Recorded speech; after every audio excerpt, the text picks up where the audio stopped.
Okay, so let's talk our way through things about determinants.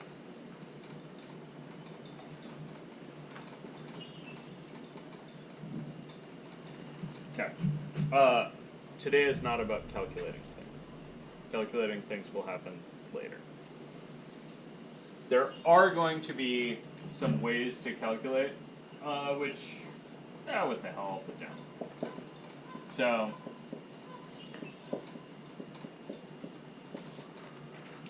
symbolically, I'm putting det A, right? So that's the determinant of a matrix A. So, our ways to calculate are going to be to row reduce and multiply the pivots. This one seems really useless until you realize that's what your computer actually does. The reason it does that is that these other two are complicated. There's this thing called the big formula that we'll talk about. This thing roughly sucks. I'm just going to put nasty after this.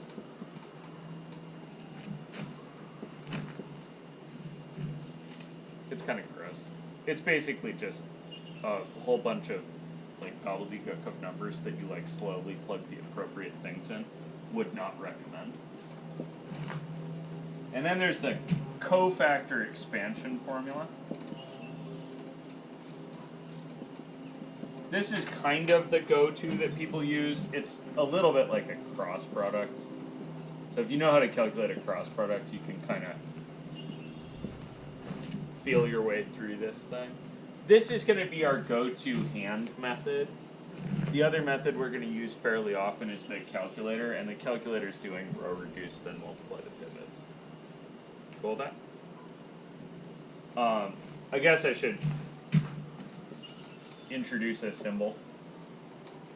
So if you're going to take the determinant of a little matrix A, B, C, D, you guys already know the determinant of this one.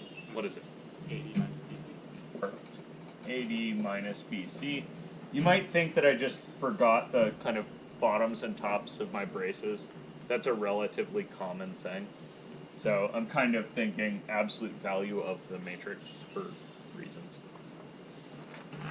Alright. Properties of said thing before we really learn how to calculate it. So, first property, the determinant of the identity matrix is 1. But Joe, what about the determinant of the zero matrix? Solid question. It's 0. It's definitely 0. Wait, why did I think of the... Oh, I know why. I don't know. I know why. It was a... Because you're thinking about calculating the inverse where you have to divide by the determinant? Yeah. Yeah. Yep. So, remember, this is going to be a criteria for invertibility at some point. Another way I could know the determinant of the identity matrix is going to have to be 1 is that if one of the ways to calculate is to row reduce and then multiply the pivots, the identity matrix already being diagonal means that I should be able to multiply the 1s. Okay, cool. So that's thing 1. Thing 2, the determinant flips sign with row exchanges.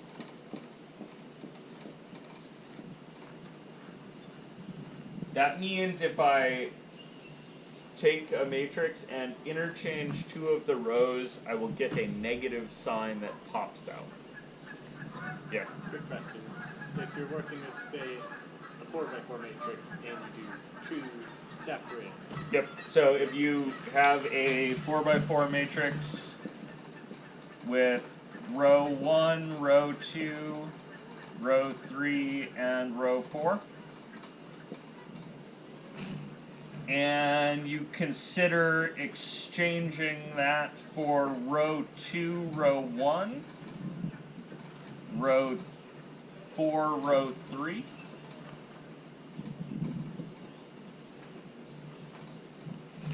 Right? The determinants on these are equal to each other.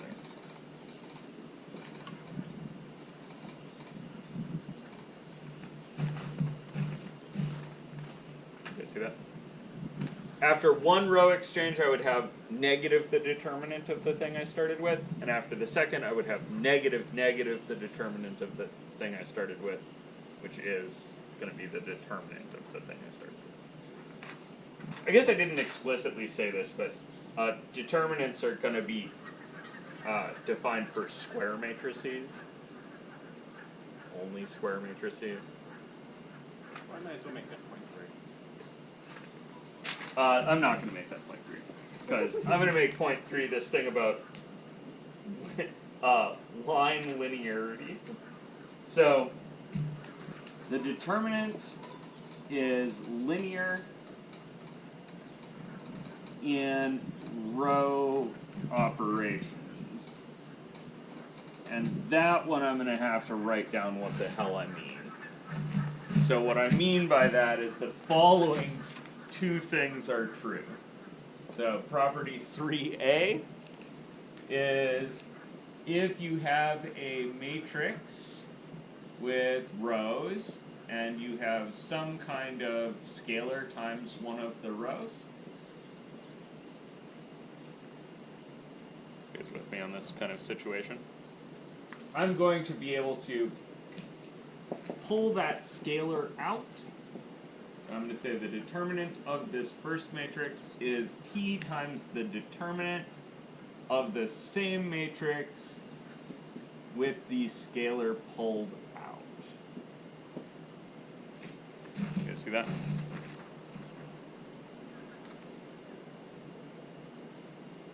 Does that kind of make sense? So that's kind of scalar row-wise.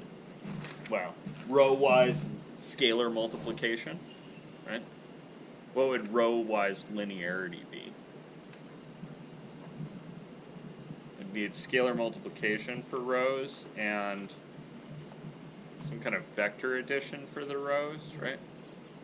So our other property is going to be 3b, which is going to be the determinant of some matrix where I have a row I somewhere and a row j somewhere else is going to be the same as the determinant of this matrix where I've got row I somewhere and then later on I have row j plus row I. You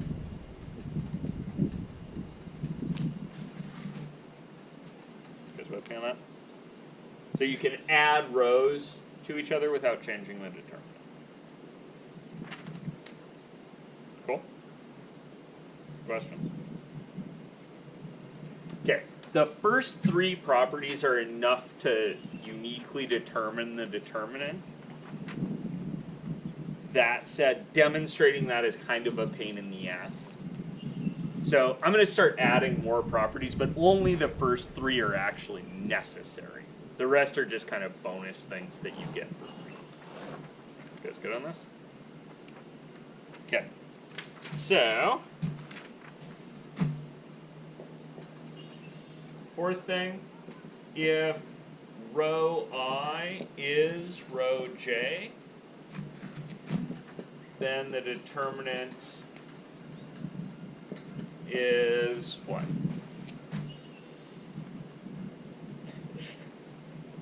Pretty obviously going to be 0. You guys see that? Yeah. It follows from these two.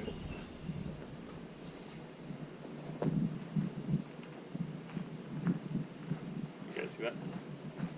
So the determinant would be -1 if I put a negative sign on one of my rows, right? Would get a factor of -1 if I put a negative sign on one of my rows. And then it wouldn't change if I added two rows together. And then I would have a row of zeros. You guys see that? And then reducing, right? I'm kind of using this one as my cartoon for what it should be. If I reduce, then I'll have a pivot that's 0. Okay, thank you. Does that all follow? Okay. So, thing 5.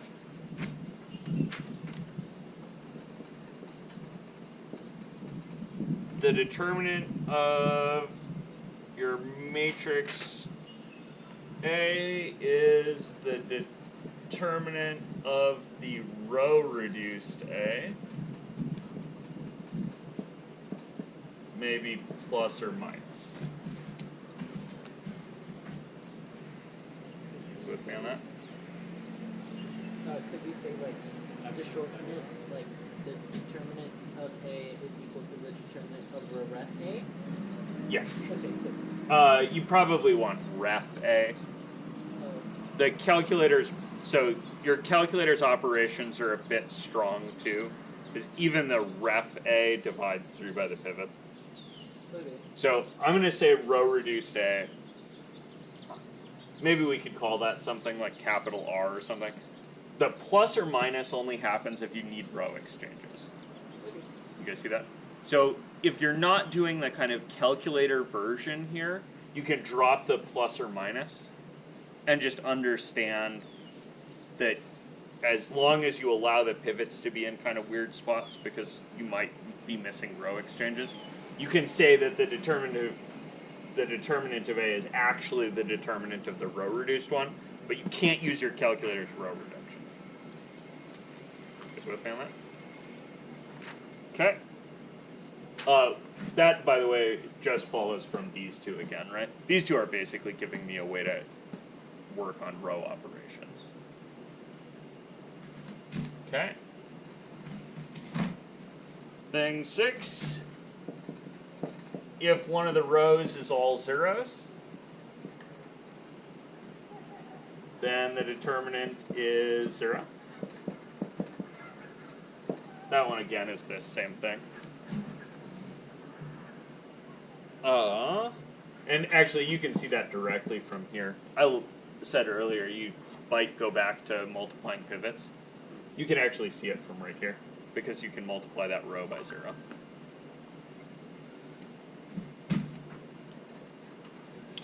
Thing 7.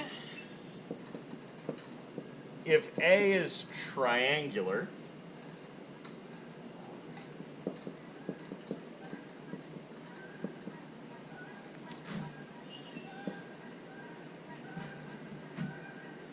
so if it's either lower or upper triangular, right, then you can just multiply down the diagonal. You guys see that? That should be really, really obvious from thinking about row reduce and then multiply the pivots as an option for calculating this thing. It's not entirely obvious from the kind of 3 that I've got here, right? But it's true. So the determinant of A is the product I equals 1 to n of AII. You guys have all seen this thing, right? No, that looks like big pi, but I didn't know that's what it was used for. Oh, yeah. So, in the same way that big sigma is add things up, big pi is multiply things up. Okay. That is very good to know. Thank you. It's not that convenient, surprisingly, but yeah, it has the occasional use. This is one of them. Let's see.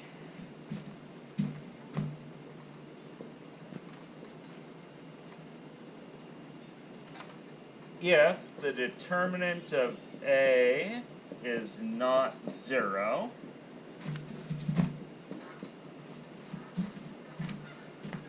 then what? It's invertible.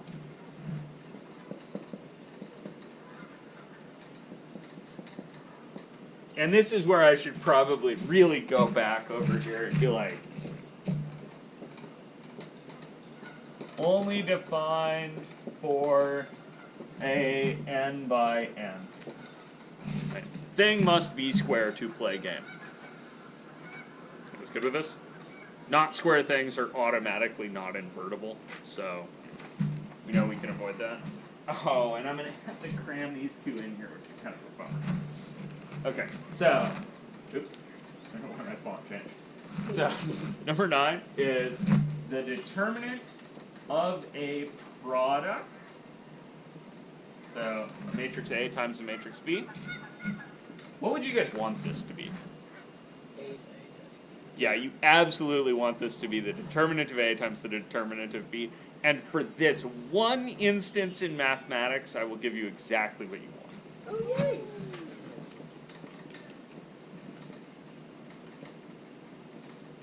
I mean, are you just writing that to make us feel better, or is it actually what's going on? This is actually true. It makes sense. So we're going to have a good reason for this, given the kind of play exercise you guys just did, right? So last thing is going to be property 10, which is that the determinant of A transpose is going to be the same thing as the determinant of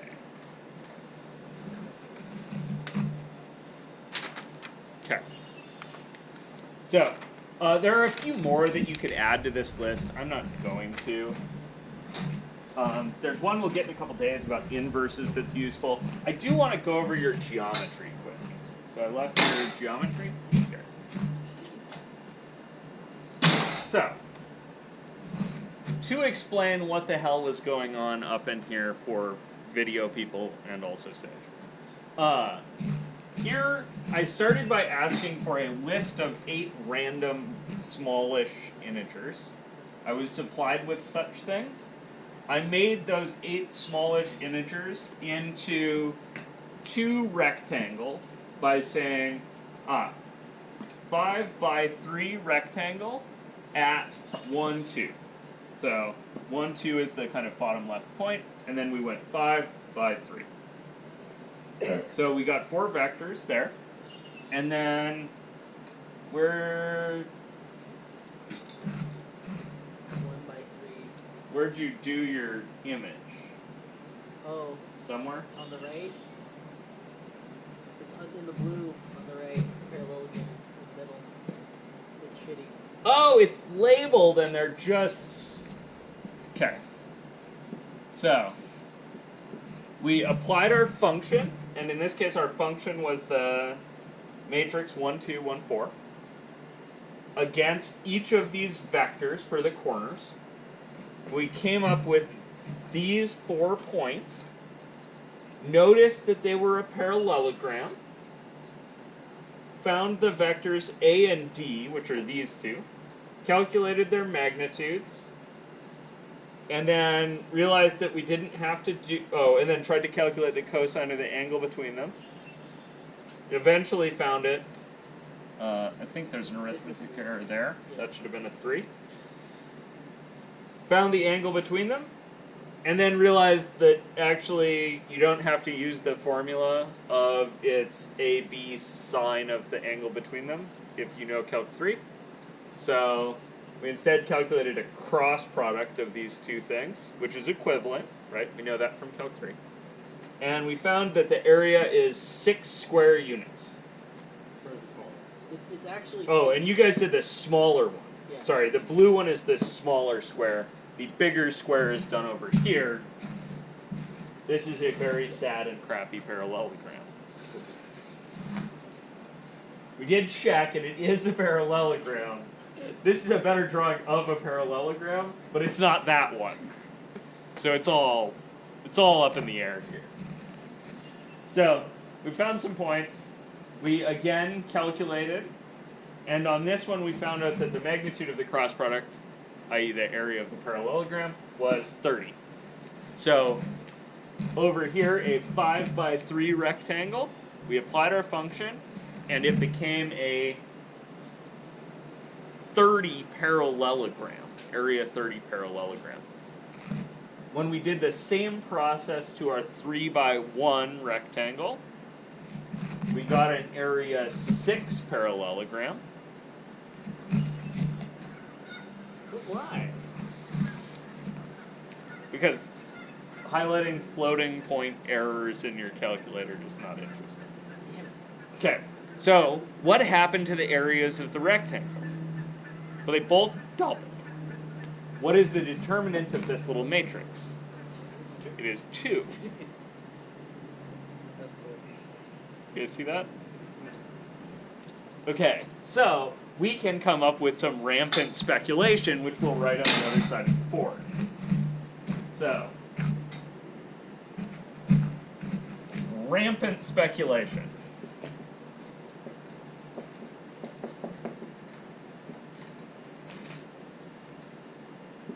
maybe the determinant of a matrix is the factor by which it distorts area?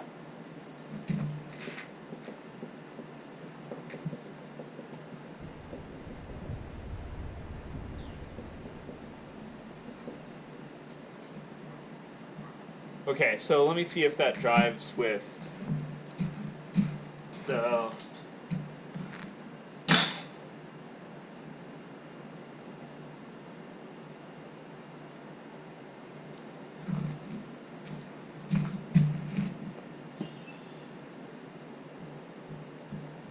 Does the identity matrix distort area? No. So what should its area distortion factor be? 1. Okay, cool. You guys asked almost immediately here, right? You were like, 1 part A, right, was the determinant of the 0 matrix was 0, right? Does that make sense in terms of area distortion? Okay, cool. Checks out.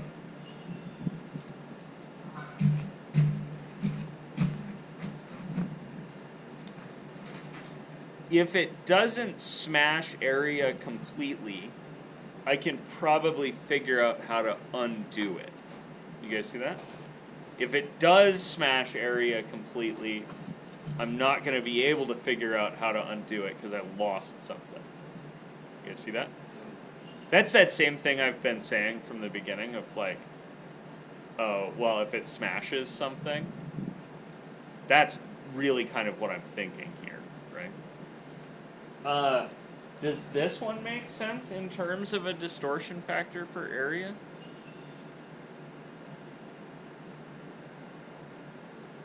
So if I apply 2 functions, right? That's what doing A and then, or in this case, I'm doing B and then A, right?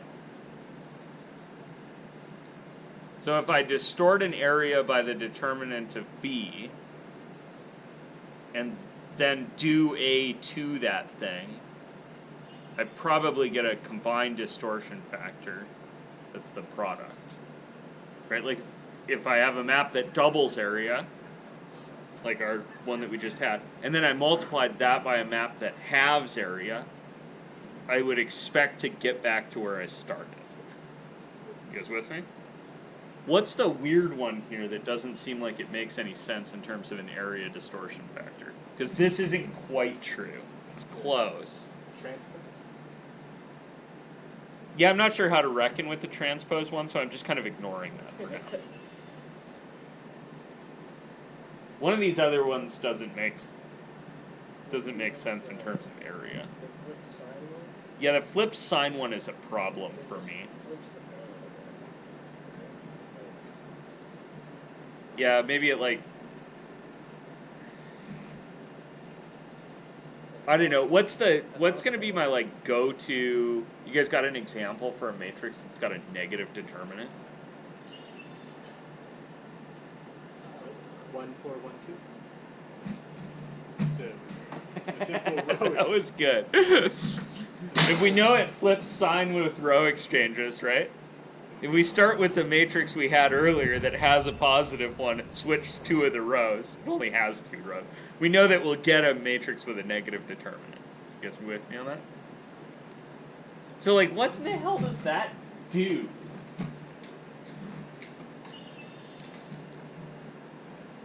So if we look at our matrix 1, 4, 1, 2,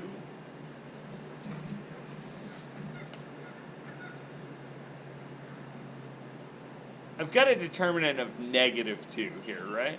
My expectation is this probably doubles areas. But where's the what's the negative thing about? That's it.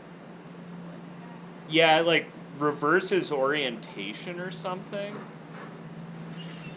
Yeah, so it's kind of, the determinant is an area distortion factor. Yeah, but it's like an oriented area distortion factor. You guys see that? orientation based on sign, I'm guessing.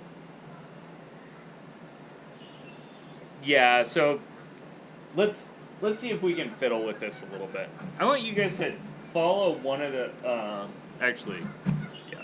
So, I want you guys to take this map and apply it to the unit square. This is going to be the kind of go-to thing. If you want to figure out the determinant of a matrix, one of the things you can do is apply it to the unit square, and then figure out what it distorted the area by. You see that? It's not actually the most efficient way to do it. It's pretty dumb, but it's intuitive. Okay, cool? So, apply that matrix to this unit square. I'll helpfully label those vectors I and j. See what happens to it.